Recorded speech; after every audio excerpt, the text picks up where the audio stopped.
Ashlands will be released very soon, so you'd better have your skills leveled as high as possible. Trust me, the combat there is brutal. If your skills are lacking, then you're in luck because I've created a training arena that allows you to level all your skills safely and efficiently. My idea was to create an area where anyone at any level could level up their skills in a controlled, safe environment. I wanted to be able to focus on training and not worry about what might jump me from behind while I was fighting something else, and at the same time have a steady flow of mobs to fight. After thinking about several different options, I decided to go with an old school build for this. Anyone that's been playing Valheim for a while will remember the old Grey Dwarf wood farm. It was simple, just dig a pit under a spawner, lay out some campfires or hearths, let them spawn into the fire, and collect the drops. It was great, but unfortunately, it was nerfed by the devs. I decided that the now useless Grey Dwarf farm would be the best way to go. By tweaking a few things, I really believe that this plan would really come together. The first thing I did was to take out the hoe and lay out the perimeter of the pit that I wanted. Now, when I made this, I wanted to make sure that the backside of the pit was fairly close to the spawner, not close enough where they could spawn outside of it, but the opposite side needed to be further away. And we'll get into that a little bit further in the video. Once I did that, I took out my pickaxe and just started digging around the perimeter that I just made. Now, you're going to want to make sure that when you do this, you dig down a little bit at first, just so you can follow the line that you made with your hoe. But then once you get that all dug out, you can dig down as far as you can go all the way around. Now, be careful. Don't hit the spawner. Now, if you hit the roots on the outside and break them, that's not a big deal. I like to leave them there just because I think it looks better. But as long as you don't hit the actual spawner, you won't destroy it and this won't be ruined. Once I dug the trench around the perimeter, I realized it would probably be a good idea if I raised the earth as high as it could go before I continued, just for my own safety. Now remember, it doesn't need to look pretty, it just needs to protect you. Besides, you won't be able to see the top of this structure when we're done anyways. Once you've finished making your pit, you're going to bring out your hoe and you're going to flatten the ground the best as you can. Now don't worry, it is the Black Forest and the terrain is going to be different, so you won't make it perfectly flat, but just do your best to smooth out the surface throughout the entire pit. Next, at the end of the pit furthest from the spawner, you'll lay out your flooring. Now you're going to lay that out about a third of the way down the pit.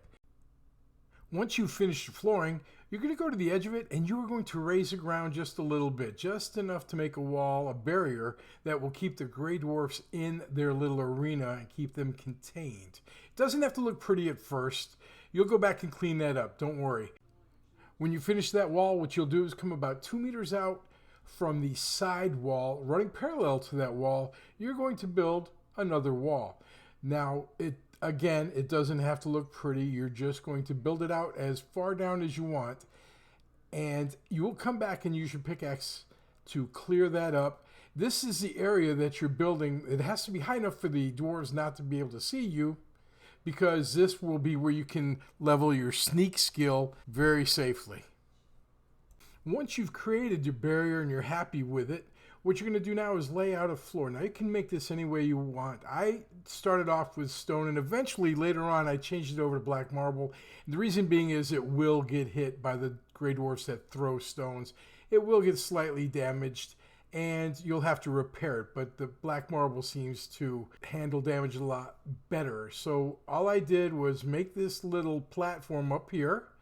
And the reason I wanted a platform is if you want to level your archery, if you want to level up your spear, if you want to level up your magic, then this is a perfect platform to do that. You're safe above them. They can't hit you except for the occasional rock. And you can just sit there all day long and level up your skills. Now on to the roof. Now you can build your roof any way you want. You can use stone, you can use any of the tiles, roof tiles. It's up to you how you want to do it. The most important thing though, do not cover up the spawner. If you do that, then the Grey Dwarfs will not respawn. It needs to have a clear open sky above it. That's the most important thing. Now you can get fairly close to it without stopping the spawns from happening. that's fine. And if you cover up the roots on the sides, that won't affect it either. That's fine. But just make sure you have enough room around the actual spawner to have it open, and all the gray dwarfs will continue to spawn. Once you finish the roof, now you're going to want to go down and you're going to want to raise the comfort level as high as you can.